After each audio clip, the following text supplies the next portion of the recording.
మన ప్రభువును రక్షకుడైన యేసుక్రీస్తు నామంలో మీ అందరికీ వందనములు తెలియజేయుచున్నాను. ఈ సమయమందు అంశం పేరు నీవు ఎవరి కుమారుడవు లేక కుమార్తెవు. హాస్పిటల్స్లలో డెలివరీకి వెళ్ళినప్పుడు పుట్టినటువంటి బిడ్డను చూసి ఈ కుమారుడు ఎవరి కుమారుడండి, ఈ పాప ఎవరి కుమార్తె అని అంటూ ఉంటారు. పుట్టుకలోనే పలాని వారి కుమార్తె అండి పాప, పలాని వారి కుమారుడు అని చెప్తూ ఉంటారు. పుట్టిన ప్రతి బిడ్డలు కూడా మనిషి యొక్క కుమారులు లేక కుమార్తెలు అని తెలుసుకుంటుంటాం.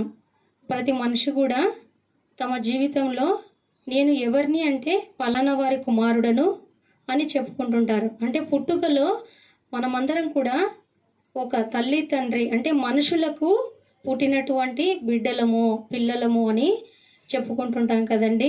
మనుషుల పిల్లలముగా పుట్టిన మనము మరణించే లోపు దేవుని పిల్లలుగా మారాలని దేవుడు కోరుకుంటున్నాడు. గమనిస్తున్నారండి దేవుని యొక్క మాటలను? మనుషుల యొక్క పిల్లలముగా పుట్టినప్పుడు వారు దైవ పిల్లలుగా దేవుని పిల్లలుగా ఎలా మారగలరు అంటే దేవుని వాక్యము ఇలాగూ వ్రాయబడి ఉన్నది. సామెతలు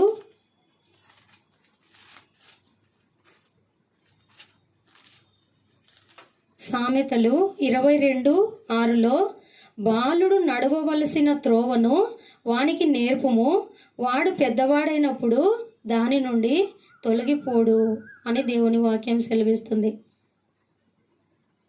చిన్నప్పుడు పుట్టినటువంటి బిడ్డలు కొద్దిగా ఎదిగాక పిల్లలకి తల్లిదండ్రులు నడక నేర్పిస్తుంటారు. చూస్తుంటారు కదండి, రెండు చేతులు పట్టుకొని నడకను నేర్పిస్తుంటారు. కానీ నడవడికను నేర్పించాలని దేవుడు సెలవిస్తున్నాడు.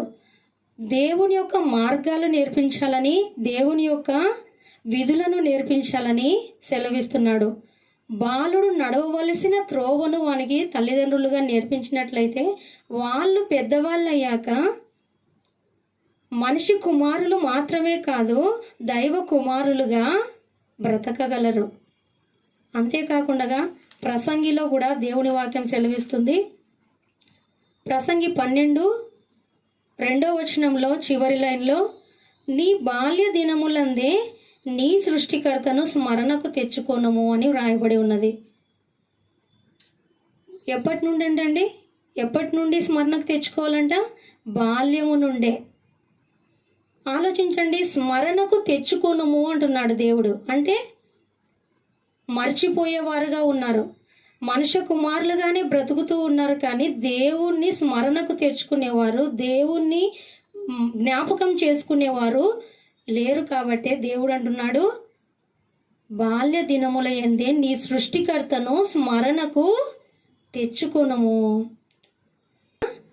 బిడ్డలకి చిన్నప్పటి నుండే వాళ్ళు ఎదిగే కొద్దీ వాళ్ళ యొక్క తల్లిదండ్రులను మీ డాడీరా, మీ మమ్మీరా, మీ అత్తరా, మీ మామరా అని పిల్లలకు చూపించి చెప్తూ ఉంటారు కదండి. చిన్నప్పటి నుండి తల్లి తండ్రి కనబడకుండా బిడ్డ పెద్ద అయిన తర్వాత వాళ్ళ తల్లి తండ్రి కనబడి నేనేరా మీ తండ్రిని, నేనే మీ తల్లిని అని చెప్తే బిడ్డ వింటాడండి? వినడు. ఎందుకంటే నిజంగా మీరు మా మమ్మీ మా డాడీ అయినంటే నన్ను ఎందుకు విడిచిపెట్టేవారు, నా దగ్గరే ఉండేవారు కదా అమ్మ నాన్న అంటే అని నమ్మడు పెద్ద అయిన తర్వాత చెప్తే. అందుకే చిన్నప్పటి నుండే బాంధవ్యాలను జ్ఞాపకం చేస్తూ ఉంటారు తల్లిదండ్రులు. కానీ జ్ఞాపకం చెయ్యనిది ఎవరినంటే తండ్రి అయిన దేవుణ్ణి. అందుకే దేవుడు అంటున్నాడు, ఎప్పటి నుండి నువ్వు స్మరణకు తీసుకురావాలి బిడ్డలకి అంటే బాల్యము నుండే.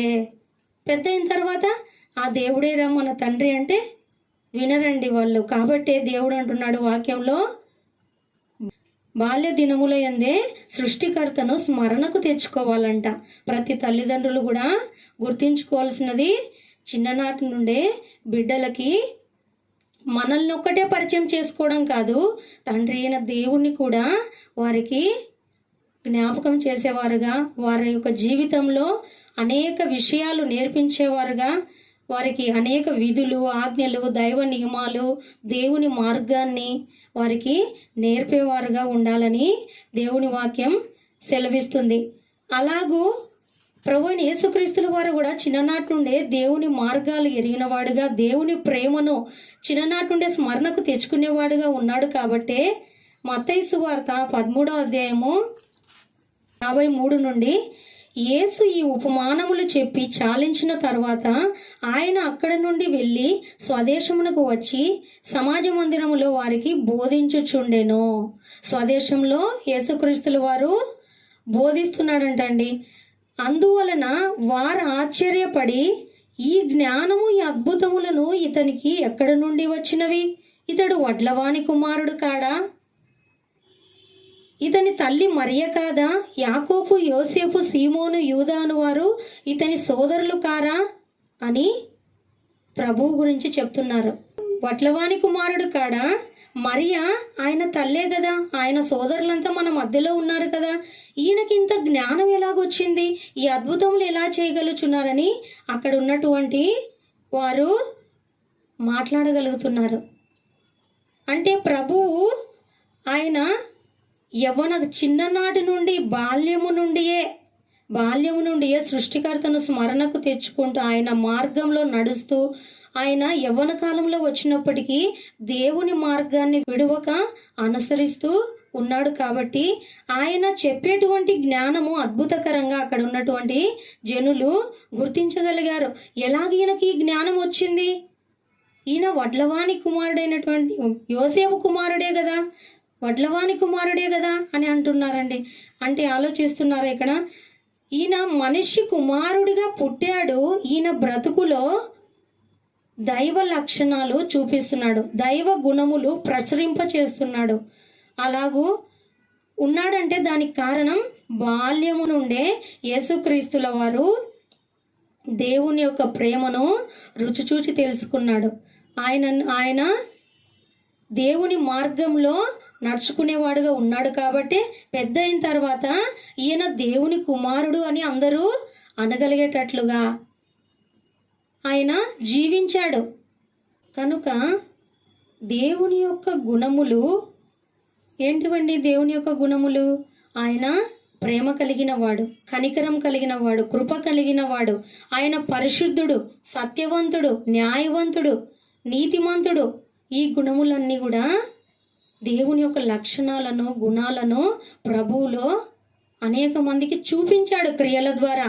ఆయన పరిశుద్ధత, దేవుడు పరిశుద్ధుడు కనుక ఆయన జీవితంలో కూడా పరిశుద్ధతకు చోటిచ్చాడు.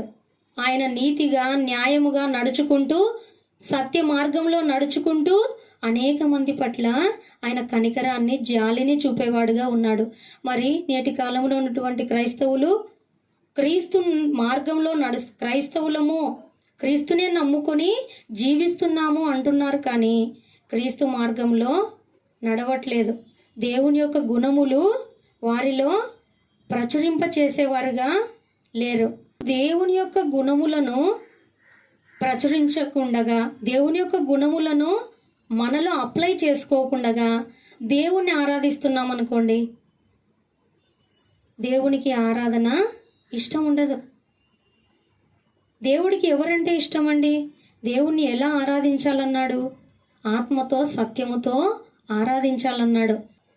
ఒక తండ్రి మంచి సంపన్న స్థితిలో ఉన్నతంగా బ్రతుకుతూ మంచి పేరు ప్రఖ్యాతులు కలిగి జీవిస్తూ ఉన్నప్పుడు తన కుమారుడు ఏమాత్రం కూడా ఎవ్వరికి ఉపయోగపడకుండగా చాలా తన ఇష్టానుసారంగా బ్రతుకుతూ తండ్రి మాటలకు లోబడుకోకుండగా వచ్చి తన తండ్రి దగ్గరికి వచ్చి ఆ కుమారుడు, డాడీ నువ్వు ఎంత గొప్పవాడివి డాడీ, బయటికి వెళ్తే నీ గురించి ఎంత మంచిగా చెప్తున్నారు, నువ్వు చాలా గొప్పవాడివి డాడీ, నిజంగా నీలాంటి డాడీ ఎవ్వరికి ఉండడు, నిన్ను నా డాడీగా, నా తండ్రిగా కలిగి ఉన్నందుకు నేను ఎంతో సంతోషిస్తున్నాను, గర్విస్తున్నాను డాడీ, నువ్వు ఎంతో మంచివాడివి డాడీ అని ఆ కుమారుడు తండ్రితో అంటున్నాడు అనుకోండి.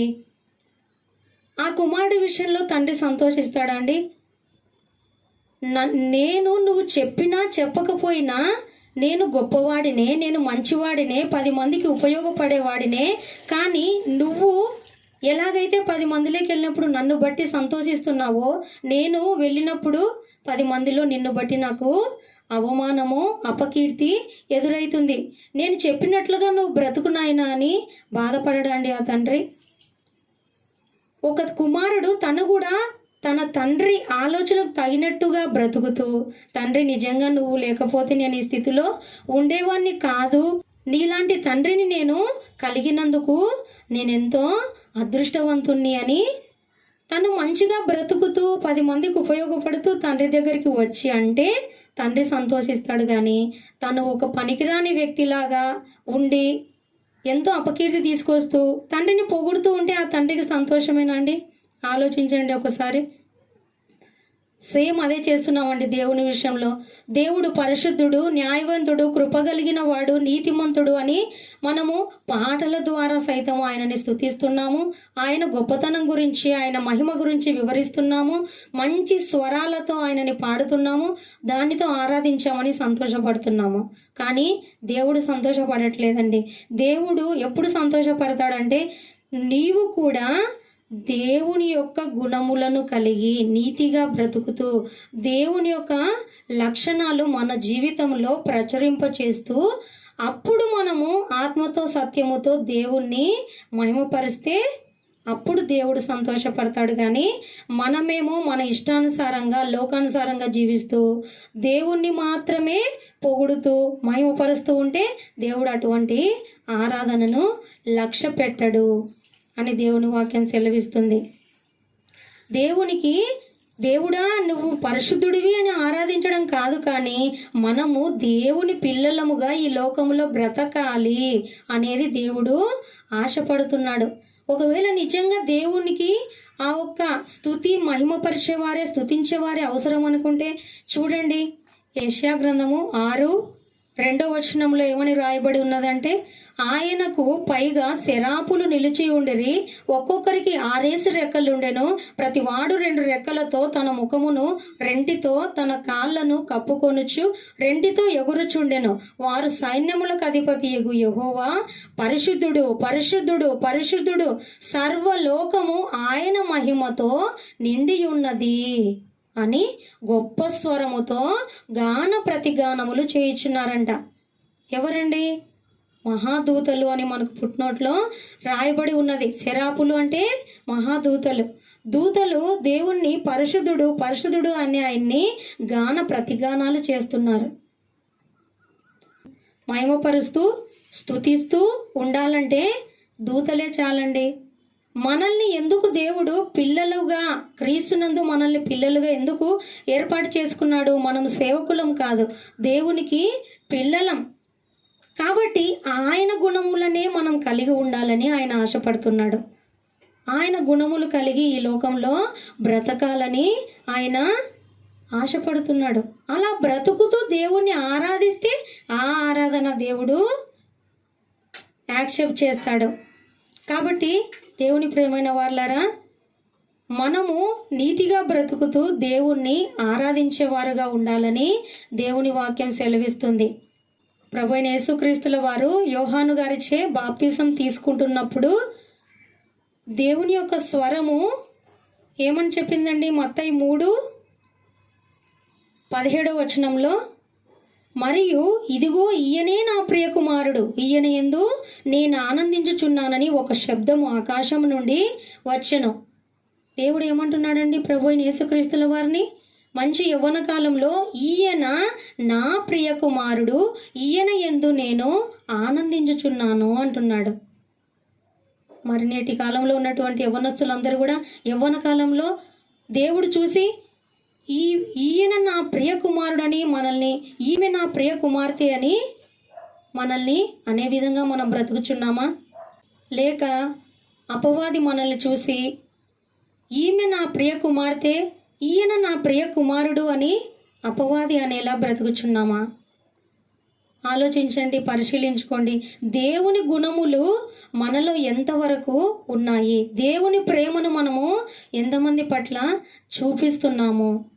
దేవుని మార్గములో మనము ఎంతవరకు నడుస్తున్నాము అని ఆలోచిస్తే మనము ఎవరికి ప్రియమైన వారంగా ఉన్నామో తెలుస్తుందండి. అపవాది యొక్క గుణములను ప్రచురింపచేస్తూ నేను దేవుని బిడ్డనని మనం చెప్పుకుంటున్నాం, కానీ దేవుని యొక్క గుణములను మనం ప్రచురింపచేస్తూ ఉన్నవారమైతే 10 మంది చూసి మనల్ని నిజంగా దేవుని పిల్లలంటే ఇలాగ ఉండాలి, ఇలాగ ఉంటారు, నిజంగా దేవుని ప్రేమ అంటే క్రైస్తవులంటే ఇంత మంచి ప్రేమ కలిగి ఉంటారని మనల్ని చూసి మన చుట్టూ ఉన్నటువంటి వారు అనగలుగుతున్నారా అండి?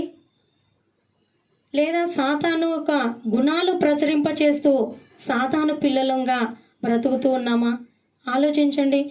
దేవుని పిల్లలముగా బ్రతుకుతేనే మనము దేవుని లోకానికి వెళ్ళగలము.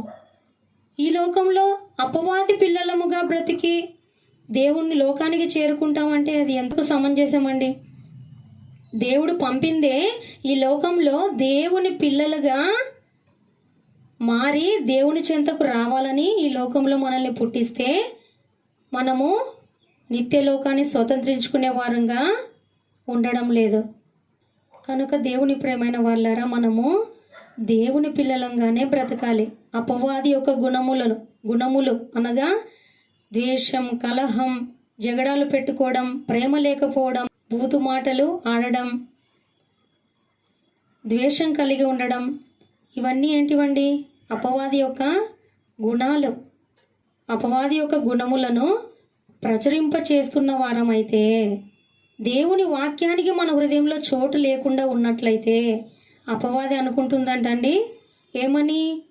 వీరి హృదయం ఖాళీగా ఉంది, మరి 7 దయ్యములను నేను వీళ్ళ హృదయంలోకి తీసుకొని వస్తాను అనుకుంటుందంట. మరి 7 దయ్యములు అంటే ఏంటివండి? దయ్యాలంటే ఏదో ఆకారం కలిగి భయంకరంగా ఉండడం కాదండి. దయ్యము అంటేనే చెడు గుణము. కోపం ఒక దయ్యం, ద్వేషించడం ఒక దయ్యం, జగడాలు పెట్టుకోవడం ఒక దయ్యం. ఈ విధంగా మనలో చెడు గుణాలు ఏవైతే చోటు చేసుకుంటాయో అవే దయ్యపు గుణాలు. దయ్యములు అంటే అవే ఏదో రూపంలో వచ్చి మనలో నివసించవవి. చెడుతనము అనబడే దయ్యమే మనలో అప్పుడైతే ఆ విధంగా సర్పం రూపంలో అవ్వమ్మని మోసగించింది, కానీ ఇప్పుడైతే ఆలోచనల ద్వారా, ఇంటి వారి ద్వారా అనేక మందిని రెచ్చగొడుతూ దేవునికి దూరం చేస్తూ దాని యొక్క గుణములను మనలో ప్రచురింప చేసేటట్లుగా దాని యొక్క ఆలోచనలు ఉన్నాయి. అది గర్జించు సింహం వలె వెదుకుచూ తిరుగుచూ ఉంది. దేవుడు ఎలాగైతే మనల్ని రేయింబగళ్ళు కునుకక నిద్రపోక కాపాడుతూ ఉంటాడో, అది సైతము క్షణం తీరిక లేకుండా మన పట్ల ఆలోచనలు కలిగి దాని పిల్లలముగా మార్చుకోవాలని చూస్తూ ఉన్నది. కానీ మనము దేవుని వాక్యానికి మన హృదయంలో చోటిచ్చినట్లయితే ఆ వాక్యమే మనలో ఉన్న ఆ దయ్యములను పారద్రోలే విధంగా ఉంటుంది. దేవునికి మన హృదయంలో చోటిస్తే ఆ చెడు గుణములన్నీ కూడా తొలగిపోయి దేవుని గుణములు మాత్రమే మనం కలిగిన వారుగా ఉంటాము. ఎగ్జాంపుల్ కండి, మనము ఒక ఖాళీ గ్లాస్ లాంటి వారము. ఖాళీ గ్లాస్లో ఏవైనా వాటర్ పోసినా, మిల్క్ కానీ జ్యూస్ కానీ పోసినప్పుడు ఆ గ్లాస్ మనకి తాగడానికి వీలుగా ఉపయోగపడుతుంది. ఖాళీ గ్లాస్ అనుకోండి, ఏమీ లేనిదిగా ఖాళీ గ్లాస్ అనుకోండి, ఒక మూలన పెట్టేస్తాము కదండి. ఖాళీ గ్లాస్ అయితే దేనికి ఉపయోగపడదు. ఒకవేళ మనం తాగాలనుకుంటే మన దగ్గర ఏదైతే ద్రవ పదార్థం లిక్విడ్స్ తాగడానికి ఉన్నాయో అవి మనం ఎలాగైనా తాగొచ్చు, గ్లాస్ లేకపోయినా. కానీ ఈ గ్లాస్కి ఎప్పుడు విలువ ఉంటుందంటే అందులో ఏదో ఒకటి మనకు అవసరమైనట్టు, మనకి ఉపయోగపడేటువంటి జ్యూస్ కానీ మిల్క్ కానీ ఉన్నప్పుడు ఆ గ్లాస్ మనకు ఉపయోగపడుతుంది. ఆ గ్లాస్కి విలువ కూడా ఉంటుంది. ఖాళీ గ్లాస్ అనుకోండి, ఒక చోట పడేస్తాం కదండి.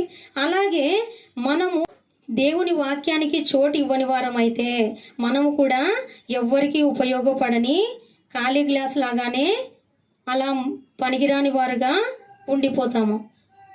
కాబట్టి దేవుని ప్రియమైన వాళ్ళారా, దేవుని వాక్యాన్ని ఖాళీ గ్లాస్ అనబడే మనలో ఉంచుకొని అనేక మందికి ఉపయోగపడే వారముగా, అనేక మందికి దీవెనకరంగా ఉండాలి. మనము నీతి మార్గంలో నడుస్తూ అనేక మందిని నీతి మార్గంలో నడిపించే వారంగా ఉండాలి. మనము చెప్తే వింటారు అని అనుకోకూడదండి క్రైస్తవులు.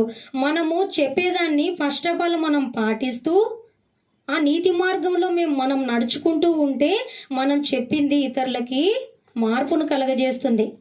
చాలామంది క్రైస్తవులు ఇలాగ ఉండకపోవడం వల్లనే చాలామంది అన్యులు, దేవుని ఎరుగని వారు దేవుని చెంతకు రాలేకపోతున్నారు. చెప్పేది ఒకటి, చేసేది ఒకటి అని క్రైస్తవుల గురించి మాట్లాడుకుంటున్నారు. కాబట్టి ఆలోచించండి దేవుని వారలారా, దేవుని వాక్యాన్ని మన హృదయంలో ఉంచుకొని వాక్యానుసారంగా మనం జీవిస్తూ ప్రభువు వలె, ప్రభు ఎలాగైతే మనిషి కుమారుడిగానే పుట్టాడు, కానీ దైవ కుమారుడిగా ఆయన పెరుగుతూ తన జీవితంలో దేవుని గుణములను ప్రచురింపచేస్తూ మరణించేంత వరకు కూడాను ఆయన దేవుని కుమారుడిగా బ్రతికాడు. మనిషి కుమారుడిగా పుట్టి మనిషి కుమారుడిగా మరణించకూడదు. మనిషి కుమారులుగా, పిల్లలముగా, మనుషుల యొక్క పిల్లలముగా పుట్టి దేవుని పిల్లలముగా మనము మరణించాలి. లేదు ఈ లోకంలో ఎలా బ్రతికినా పరలోకంలో మనకు ద్వారాలు తెరిచి ఉంటాయని అనుకోవడానికి వీల్లేదు. మనము ఇక్కడే మారాలని, మన బ్రతుకును సరిచేసుకోవాలని, మనము ఈ లోకంలో దేవుని యొక్క పిల్లలముగా బ్రతకాలని పంపాడు. దేవుని వాక్యంలో చూడండి, యోహాను 10:35 లేఖనం నిరర్థకము కానేరదు కదా, దేవుని వాక్యం ఎవరికి వచ్చనో వారే దైవములని చెప్పిన ఎడలా. ఏమని రాసుందండి ఇక్కడ? దేవుని వాక్యం ఎవరికి వచ్చనో వారు దైవాలంట. దేవుని వాక్యం రావడం అంటే బట్టి కొట్టి నేర్చుకోవడమా అండి? లేదా బైబిల్ని నేను ఒక 20 సార్లు చదివాను, 30 సార్లు చదివాను అని చెప్పుకోవడమా? వాక్యం ఏది ఎక్కడుందో ఫటాఫట్ అని చెప్పేయడమా? లేదా దేవుని వాక్యాన్ని స్పష్టంగా ఎక్స్ప్లెయిన్ చేసి చెప్పడమా? ఇవేవి కాదండి. దేవుని వాక్యం వచ్చింది అంటే నోటితో చెప్పడం కాదు, మన క్రియలతో ఎప్పుడైతే మనము దేవుని వాక్యానుసారంగా జీవిస్తున్నామో అప్పుడే దేవుని వాక్యం మనకు వచ్చినట్లు. దేవుని వాక్యం ఎవరికి వచ్చెనో అంటే దేవుని వాక్యానుసారంగా ఎవరు జీవిస్తున్నారో వారు దేవుని యొక్క పిల్లలు అని దేవుని వాక్యం సెలవిస్తుంది. దేవుని పిల్లలముగా మనము దేవుని వాక్యానుసారంగా జీవిస్తేనే ఆయన పిల్లలమవుతాము. కాబట్టి దేవుని యొక్క లక్షణాలు మనలో చూపిస్తూ మనము అనేక మందిని రక్షించే విషయంలో, ముఖ్యంగా ఆత్మను రక్షించే విషయంలో ప్రభువు వలె మనము నీతిగా బ్రతికి అనేక మందిని అగ్నిలో నుండి లాగినట్టుగా రక్షించే వారముగా ఉండాలి. ఇప్పటి వరకు విన్నటువంటి దేవుని వాక్యానుసారంగా మనమందరము కూడా దైవ గుణములు, లక్షణాలు కలిగి దేవుని పిల్లలముగా బ్రతికి నిత్యలోకానికి వారసులగునట్లుగా దేవుని యొక్క కృపా సహాయం మనందరికీ ఉండునుగాక. ఆమెన్.